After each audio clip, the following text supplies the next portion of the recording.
समझना चाहूँगा क्योंकि एक दर्शक है, उन्होंने बैक टू बैक क्वेश्चन भेजे हुए हैं और ऐसे में ठीक है वो परेशान है, जिम्मेदारी हमारी बनती है यहाँ पर।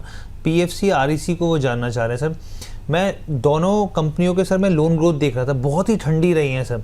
अगर मैं यहाँ पे बात करूँ आरईसी की, तो आरईसी की जो लोन ग्रोथ रही है वो 4% के आसपास, और पीएफसी की तो खैर 1% के आसपास रही है। हाँ, एसेट क्वालिटी में कोई बहुत बड़ा कंसर्न निकल के नहीं है। और आज जिस तरीके से पिटाई चल रही है पीएफसी की सर, हम लोग देख रहे हैं यहाँ पे, आप देखिए 5 से 5.5% जो है वो टूटता हुआ दिखा है यहाँ पे। आरईसी को देखें तो वहाँ पर भी जो है साफ तौर पे दबाव दिख रहा है। और पूरा मर्जर की भी अगर हम लोग बात करें सर, जो पूरा मर्जर अभी तक खबर निकल के आई है कि 2027 अप्रैल 2027 तक जो है ये मर्जर होता हुआ दिखेगा पीएफसी को लेकर। यहाँ पर आप क्या देख रहे हैं सर, ये गिरावट क्या वजह आपको लग रही है, क्यों इतनी एकदम से एकदम भयंकर ये गिरावट आई है, और आगे की स्थिति के बारे में प्लीज सजेस्ट कीजिए सर।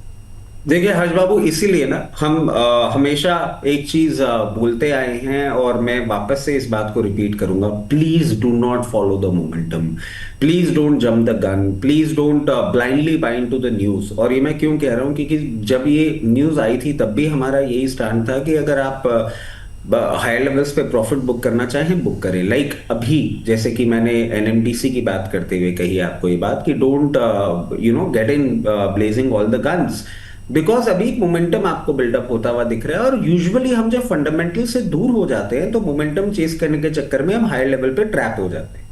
अब आप अगर परेशान हो रहे हैं तो देखिए मैं आपको एक ही चीज बोलूंगा, मेरे को आपकी परेशानी का कोई सोल्यूशन अभी दिख भी नहीं रहा है।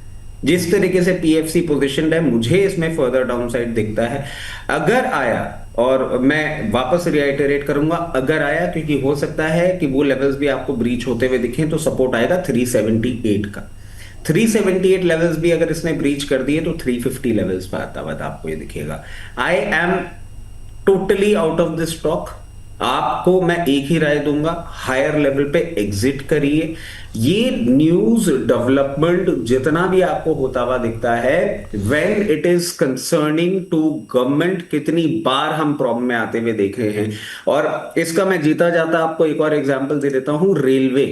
आई am ultra bullish on railway, I got stuck in railway. Bonus परिवार के वो सारे सदस्य जो मुझे फॉलो कर रहे हैं वो समझ रहे होंगे मैं क्या बात कह रहा हूं। गवर्नमेंट नहीं अनाउंस कर रही है, there was a time announcements आ रहे थे, अब नहीं कर रही है, तो फंस गए हम लोग। वैसे ही जब आरईसी पीएफसी की बात हुई तब भी हमने ये कहा। अभी अगर मैं आरईसी की बात कर लूं, मुझे कोई सपोर्ट नहीं दिख रहा है इसमें। द बेस्ट पॉसिबल सपोर्ट जो मेरे को दिखता है वो 336 रुपए पे है, और अगर उसको ब्रीच कर दिया तो 305 रुपए तक ये आ सकता है। It's a clear case, avoid.